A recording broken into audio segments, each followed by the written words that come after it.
এসব ওষুধ সরবরাহ করা হয় ঢাকা সিটি কর্পোরেশনের এই ওষুধ সংরক্ষণাগার থেকে। নির্দিষ্ট মেয়াদের পাশাপাশি এখানে দেখা গেল প্যাকেট ভর্তি মেয়াদোত্তীর্ণ শিশুদের ওষুধের কার্টন। ময়লা পরিবেশে রাখা ওষুধের লেবেলে চোখ পড়তেই দেখা গেল ওষুধের মেয়াদ কোনোটির পূরণ হয়েছে 6 মাস, 1 বছর আগে, এমনকি কোনোটির 2-3 বছর। ইঞ্জেকশনের প্যাকেটেও একই চিত্র। স্টোর কিপার এই প্রসঙ্গে কথা বলতে বলতে গেলেন থেমে। এগুলো তো কত সালে এক্সপায়ার? এটা 2010 এর আগে বলবো, 2010 দেখলেন না? 2010 মেয়ের আগে। এই কাদের ওষুধ এগুলো ইউনিসেফের নাম? এদিকে লালমনিরহাট ও দিনাজপুরের প্রত্যন্ত অঞ্চলে ওষুধের দোকানগুলিতে গিয়ে দেখা যায় সেখানে বিক্রি হচ্ছে সরকারি বিক্রি নিষিদ্ধ ওষুধ। বিভিন্ন দালাল আছে, মেডিকেলের লোকজন আছে, বিভিন্ন লোকজন একটা দিয়ে যায়। অ্যাভেলেবেল তো মার্কেটে পাওয়া যায়, আমরা এই কারণে চিপ রেটে এখানে পাই, আমরা কাস্টমারকে দেই। তাদের দেয়া তথ্য মতে কথা হলো সরকারি ওষুধ পৌঁছে দেয়া এক এমএলএস কর্মীর সাথে। জানা গেল কারা কিভাবে তাদেরকে ব্যবহার করেন এই কাজে। ইনসার্জের দায়িত্ব থাকে, যেহেতু ওষুধপত্র, তারপর মেডিসিন, যত রকম রোগ বালা যেগুলো আছে সেই ওষুধ সবকিছু পেত। এটা টাকা কি মাসে মাসে দেয় না দিনে দিনে? দিনের টাকা দিনে দেয়। তোমরাও কি এইভাবে পেতে? না, আমরা পাইতাম না। দিনে কত টাকা দিতে? 20 টাকা, 30 টাকা এবং তোমরা কজন, 10-12 জন পেতে? হ্যাঁ। বিশেষজ্ঞরা বলছেন এ ধরনের অপরাধ ক্রেতাদের সাথে প্রতারণার শামিল। মেয়াদোত্তীর্ণ ওষুধ আসলে ওষুধ না, মেয়াদোত্তীর্ণ ওষুধ মানে বিষ। ওই সময়সীমা যখন পার হয়ে গেল তখন কিন্তু ওই ওষুধটা আর আমার জন্য গ্রহণযোগ্য না, এটা হচ্ছে মূল বিষয়। তো এখন তারপরে এটা বিক্রি হচ্ছে, এটা শুনে আমার কাছে খুব অবাক লাগছে এবং আমি খুবই উদ্বিগ্ন এই বিষয়টাতে, যে এই ওষুধগুলো স্বাস্থ্যের জন্য অত্যন্ত ক্ষতিকর। সরকারি ওষুধ সরকারি গুদাম থেকে, সরকারি হাসপাতাল থেকে বাইরে যদি যায়, ওষুধের কি হাত পা আছে? সুতরাং কোনো ডাক্তার সাহেব জড়িত আছেন, কোনো কর্মচারী জড়িত আছেন, সুপারিনটেন্ডেন্ট সাহেব জড়িত আছেন, কেউ না কেউ জড়িত আছেন, যে তারা বাজারে বিক্রি করে দিচ্ছে। ওষুধ প্রশাসন অধিদপ্তর এ ধরনের অপরাধ দমন না হওয়ার পিছনে দায়ী করেছেন পর্যাপ্ত জনবলের অভাবকে। ড্রাগের যেটা কন্ট্রোল করার যে বেসিক ফোর্স দরকার, আমাদের নিজস্ব ম্যান পাওয়ার আরো দরকার, 1 নম্বর। 2 নম্বর হলো একজন ম্যাজিস্ট্রেট, যেটা অন্যান্য অর্গানাইজেশন আছে, ল এনফোর্সিং এজেন্সি কন্ট্রোল করার যে ম্যাজিস্ট্রেট দরকার, এবং পুলিশ ফোর্সের মধ্যে এই ধরনের এক সেকশন অথবা এক প্ল্যাটফর্ম পুলিশ আমাদের থাকলে আরো এটা আমরা ভালোভাবে কন্ট্রোল করতে পারবো। তবে এসব ওষুধ সরবরাহ ও বাজারজাত বন্ধে করণীয়ের জন্য সরকার দিক নির্দেশনা ঠিক করতে পরিকল্পনা করছে বলেছেন মহাপরিচালক। কেন্দ্রীয় ওষুধ সংরক্ষণাগার কিংবা সরকারি হাসপাতাল থেকে মেয়াদ উত্তীর্ণ ও বিক্রয় নিষিদ্ধ ওষুধগুলো প্রথমে আসে দেশের বৃহত্তম ওষুধের বাজার এই মিরপুর এলাকায়। তারপর এসব ওষুধ চলে যায় দেশের বিভিন্ন প্রান্তে। এর পার্শ্ব প্রতিক্রিয়ায় স্বাস্থ্য ঝুঁকি সহ মৃত্যুর ঝুঁকির আশঙ্কা থাকে সাধারণ রোগীরা। এ ধরনের অপরাধ প্রবণতা ঠেকাতে কঠোর নজরদারি তাগিদ দিয়েছেন সাধারণ মানুষ।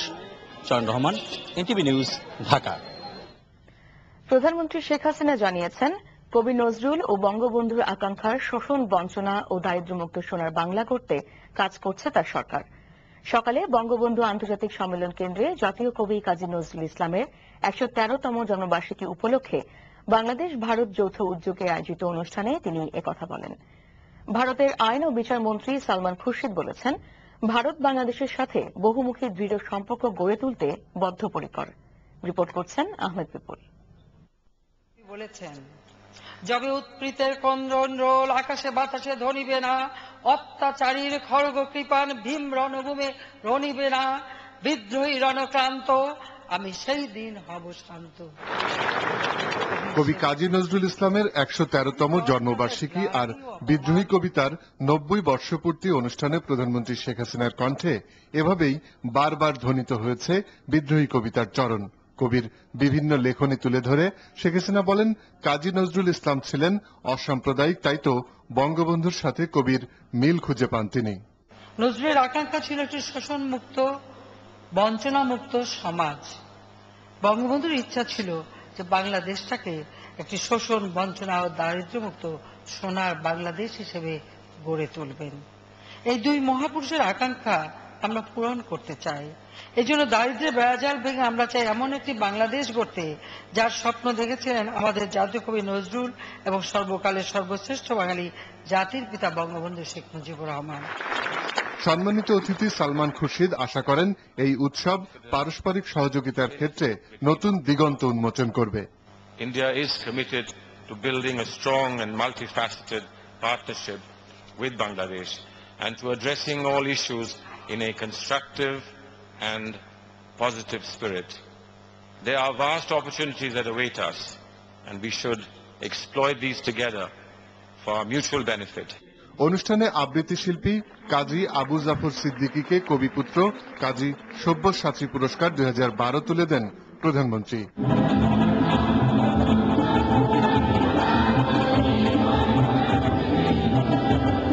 পরে কবি নজরুলের কবিতা আর গান মঞ্চস্থ হয়, যা পরিবেশন করেন দুদেশের শিল্পীরা।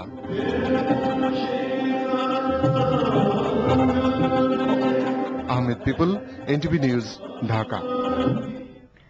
ভোরে কবির সমাধিতে ফুল দিয়ে শ্রদ্ধা নিবেদন করেছেন বিভিন্ন রাজনৈতিক দল ও সামাজিক সাংস্কৃতিক সংগঠন সহ সর্বস্তরের মানুষ। ঢাকা বিশ্ববিদ্যালয়ের মসজিদ প্রাঙ্গণে জাতীয় কবির সমাধিতে এ শ্রদ্ধা জানান তারা। বিদ্রোহ, প্রেম, সাম্য ও তারুণ্যের এই কবির চেতনা সমাজের সবার মাঝে ছড়িয়ে দেবার প্রত্যয় ব্যক্ত করেন তারা। আর গণতন্ত্র প্রতিষ্ঠার সংগ্রামে নজরুলের চেতনাকে লালন করে অসাম্প্রদায়িক ও সাম্যবাদী বাংলাদেশ গড়ারও প্রত্যয় ছিল সবার মুখে। শ্রদ্ধা নিবেদনের পাশাপাশি সমাধি প্রাঙ্গণে চলে গান, আবৃত্তি আর আলোচনা অনুষ্ঠান।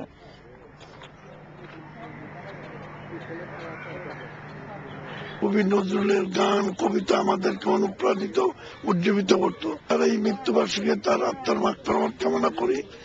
আর তার যে লেখা, সেগুলো নিয়ে আমরা আরো গবেষণা করা, আরো আলোচনা করা। আজকে বাংলাদেশ যে অবস্থা বিরাজমান, সেই ক্ষেত্রে কবি নজরুলের স্বপ্ন বাস্তবায়ন করাই যদি আমাদের মূল লক্ষ্য হয়, স্বাধীনতা যদি আমাদের মূল লক্ষ্য হয়, তাহলে সেই দিকে আমাদের কাজ করা উচিত। বাঙালি জাতির সমৃদ্ধি, শান্তি, প্রগতি এগুলোকে আমরা অর্জন করতে পারব, এবং সেখানেই নজরুলের স্বাতন্ত্র বৈশিষ্ট্য যে উনি সবসময় মানবতার জয়গান গেয়ে গেছেন। 20 শতকের শুরুর দিকের কথা। পরাধীন ভারতবর্ষের গ্লানি ভীষণভাবে আলোড়িত করেছিল কবি মনকে। মুক্ত মানবের মুক্ত সমাজ গড়তে জাতিকে পথ দেখাতে নজরুল লিখলেন কালজয়ী কবিতা বিদ্রোহী। কিন্তু কবিতাটি প্রকাশের 9 দশক পরও মুক্তি ঘটেনি রাজনৈতিক ও অর্থনৈতিক বৈষম্য থেকে। আজও সমান প্রাসঙ্গিক কবিতাটির আবেদন। প্রমোদ শীলের রিপোর্ট। প্রথম বিশ্বযুদ্ধ শেষ করে সবে ফিরেছেন 22 বছরের যুবক কাজী নজরুল ইসলাম। সৈনিক জীবনের সমাপ্তি ঘটিয়ে আবার শুরু করলেন সাহিত্য চর্চা, সাংবাদিকতা ও রাজনৈতিক আন্দোলনের এক ত্রিমুখী জীবন। পরাধীন ভারতবর্ষ তখন ব্রিটিশ বিরোধী অসহযোগ আন্দোলনে টালমাটাল। এমন পরিস্থিতিতে উপমহাদেশের সাম্যবাদী রাজনীতির পুরোধা মুজাফফর আহমেদের বাসায় 1921 সালের ডিসেম্বরের শেষ দিকে এক রাতে লিখলেন তার কালজয়ী কবিতা বিদ্রোহী।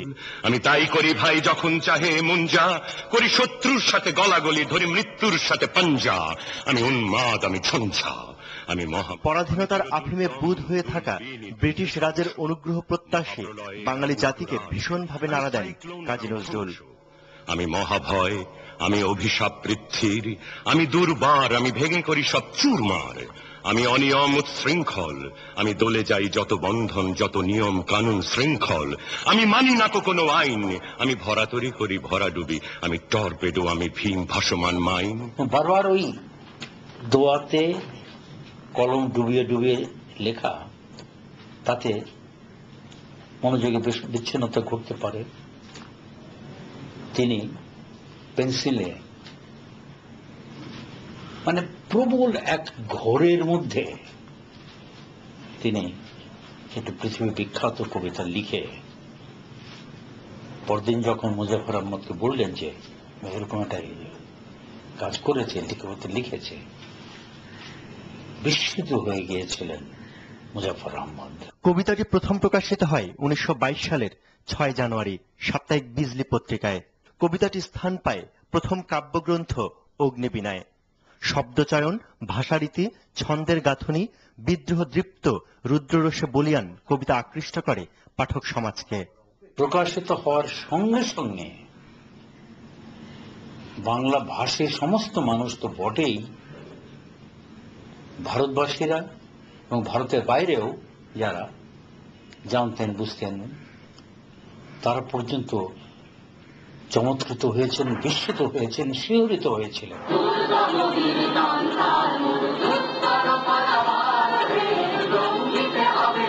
পরাধীনতার শৃঙ্খল ভেঙে দেশ স্বাধীন হয়েছে, কিন্তু বিদ্রোহী প্রকাশের 90 বছর পরও মানুষ মুক্তি পায়নি রাজনৈতিক ও অর্থনৈতিক শোষণ বঞ্চনা থেকে। সামাজিক অনাচারের বিরুদ্ধে তার বিদ্রোহদীপ্ত উচ্চারণের প্রাসঙ্গিকতা ফুরিয়ে যায়নি এখনো। শুধু তার বিদ্রোহী কবিতাই নয়, সাম্যবাদী সমাজ প্রতিষ্ঠায় মুক্তিকামী মানুষকে পথ দেখাতে নজরুল চির জাগরুক থাকবেন তার গান, কবিতা, সাহিত্যকর্মে। প্রমথেশ শীল, এনটিভি নিউজ, ঢাকা। প্রধানমন্ত্রীর উদ্দেশ্যে বিএনপি নেতা ব্যারিস্টার মওদুদ আহমদ প্রশ্ন রেখে বলেছেন, প্রধানমন্ত্রী যদি জেনে থাকেন এখনো -2 থিওরির ষড়যন্ত্র চলছে, তাহলে এই থিওরির হোতা মঈন ফখরুদ্দিনকে কেন বিচারের মুখোমুখি করা হচ্ছে না? সকালে জাতীয় প্রেস ক্লাবে এক আলোচনা অনুষ্ঠানে অংশ নিয়ে ব্যারিস্টার মওদুদের অভিযোগ করেন, 3 বছরে এই সরকার মঈন ফখরুদ্দিনদের বিচার করেনি, কারণ তারাই বর্তমান সরকারকে ক্ষমতায় বসিয়েছে। জনগণকে বিভ্রান্ত করতেই প্রধানমন্ত্রী সব বিরোধী বক্তব্য দিচ্ছেন বলেও অভিযোগ করেন মওদুদ। তিনি বলেন, এই সরকার তাদের আত্ম উপলব্ধি হারিয়ে ফেলেছে, তাই এখন বিচারালয়েও ন্যায় বিচার পাওয়া যাচ্ছে না। তিনি আরো বলেন, ন্যায় বিচার পাবার পথ বন্ধ হয়ে গেলে সমাজে সন্ত্রাস আর নৈরাজ্য বেড়ে যাবে, যার দায় দায়িত্ব সরকারকেই বহন করতে হবে।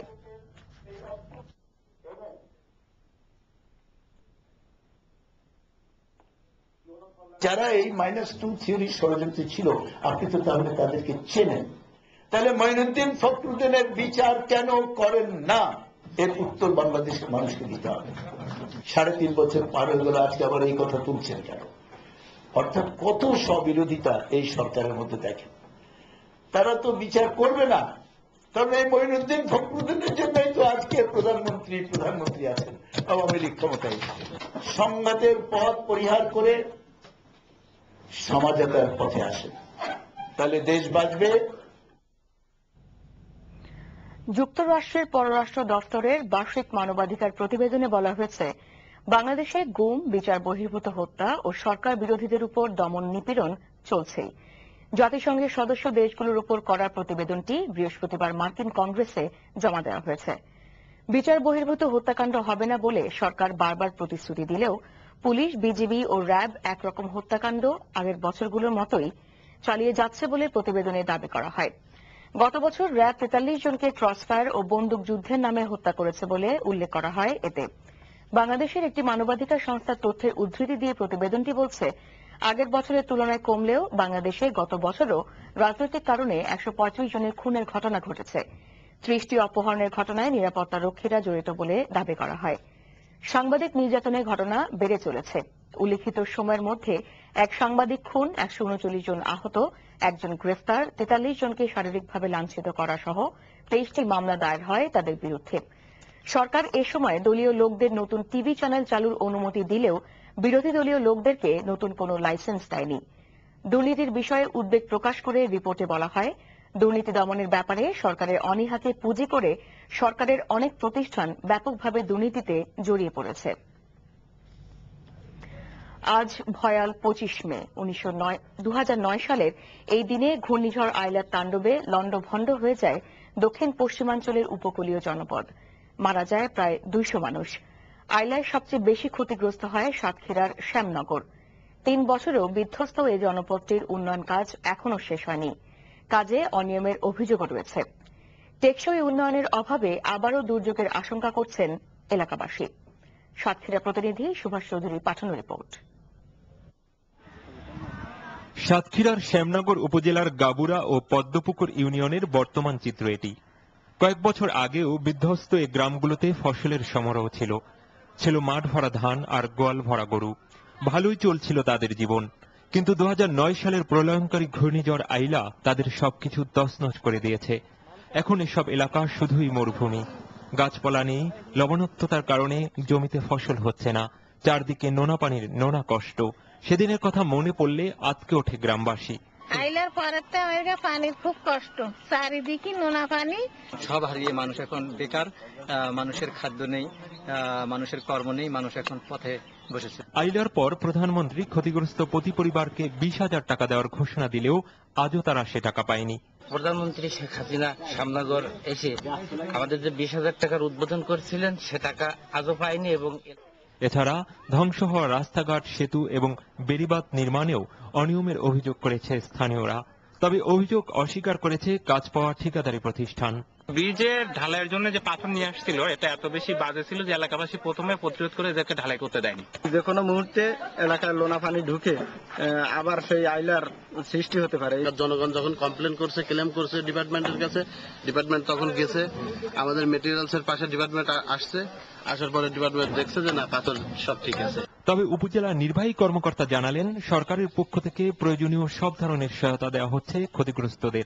এখন পর্যন্ত সরকারি বেসরকারিভাবে গাবুরা এবং পদ্মপুকুর এলাকায় আইলা পরবর্তী সময়ে যে সকল অসহায় দরিদ্র পরিবার আছে সেই সকল দরিদ্র পরিবারকে বিভিন্ন ধরনের কাজের বিনিময়ে খাদ্য কর্মসূচি এবং অতি দরিদ্রদের জন্য কর্মসংস্থান কর্মসূচি, রূপান্তরের এনজিওদের মাধ্যমে কর্মসংস্থানের ব্যবস্থা করার পাশাপাশি তাদের কাজের ক্ষেত্র তৈরি করার জন্য সরকার সর্বদা সচেষ্ট রয়েছে। গত 3 বছরেও আইলার ক্ষতচিহ্ন মুছে যায়নি ক্ষতিগ্রস্ত শ্যামনগর থেকে, বরং এলাকাবাসীর ঘুরে দাঁড়ানোর নিরন্তর চেষ্টা ব্যর্থ হয়েছে। যতদিন যাচ্ছে আইলার বিরূপ প্রতিক্রিয়া পড়ছে তাদের জীবনে। সিরাজগঞ্জে বঙ্গবন্ধু সেতুর পশ্চিম সংযোগ সড়কে দুটি ট্রাকের মুখোমুখি সংঘর্ষে 5 জন নিহত হয়েছে, আহত হয়েছে 2 জন। পুলিশ জানায়, ভোরে সেতুর পশ্চিম পাড়ে ঢাকা রাজশাহী মহাসড়কে সদর উপজেলার সয়দাবাদ ফেন্সিং গেট এলাকায় ঢাকাগামী একটি ট্রাকের সাথে বিপরীত দিক থেকে আসা আরেকটি ট্রাকের মুখোমুখি সংঘর্ষ হয়। এতে ঘটনাস্থলেই মারা যায় 3 জন। গুরুতর অবস্থায় অপর 4 জনকে সিরাজগঞ্জ সদর হাসপাতালে নেওয়া হলে সেখানে মারা যান আরও 2 জন। দুর্ঘটনার পর মহাসড়কে প্রায় 1 ঘণ্টা যান চলাচল বন্ধ থাকে।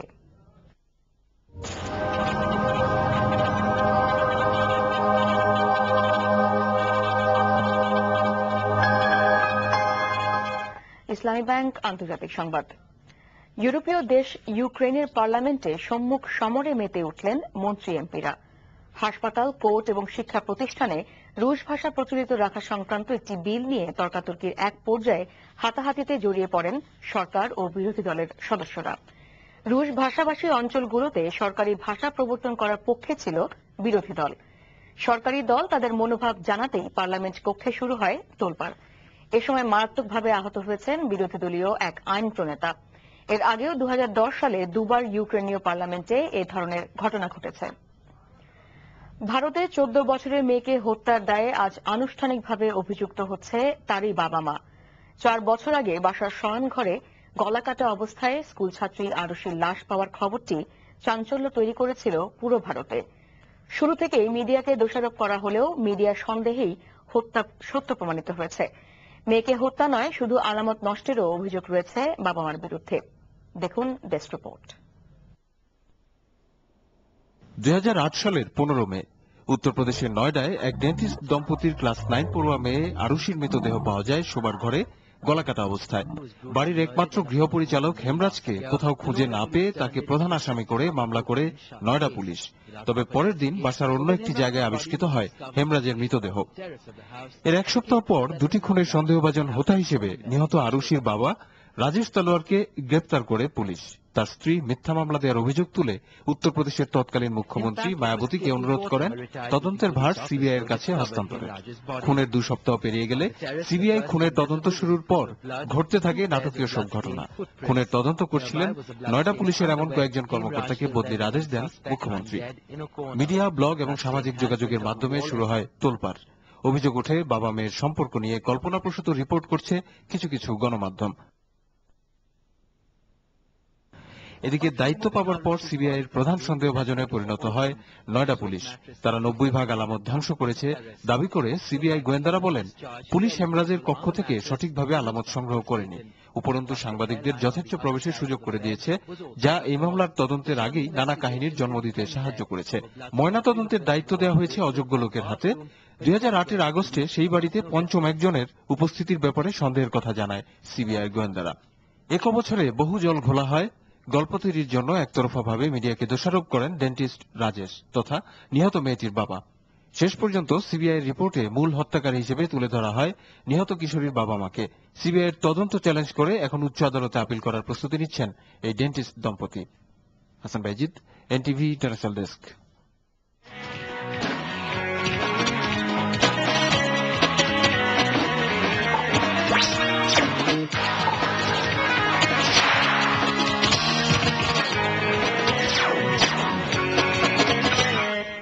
বাংলা খবর ক্রিকেট।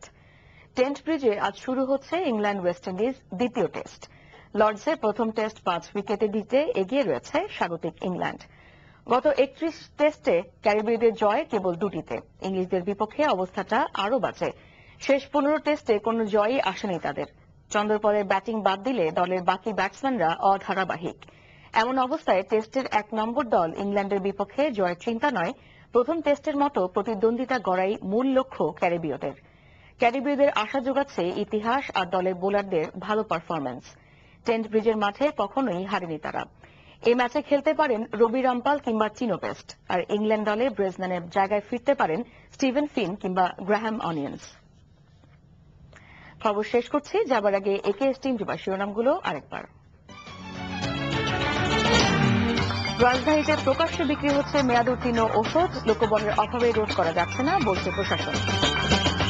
নজরুল ও বঙ্গবন্ধুর আকাঙ্ক্ষার শোষণ ও দারিদ্র্যমুক্ত সোনার বাংলা করতে কাজ করছে সরকার, বললেন প্রধানমন্ত্রী।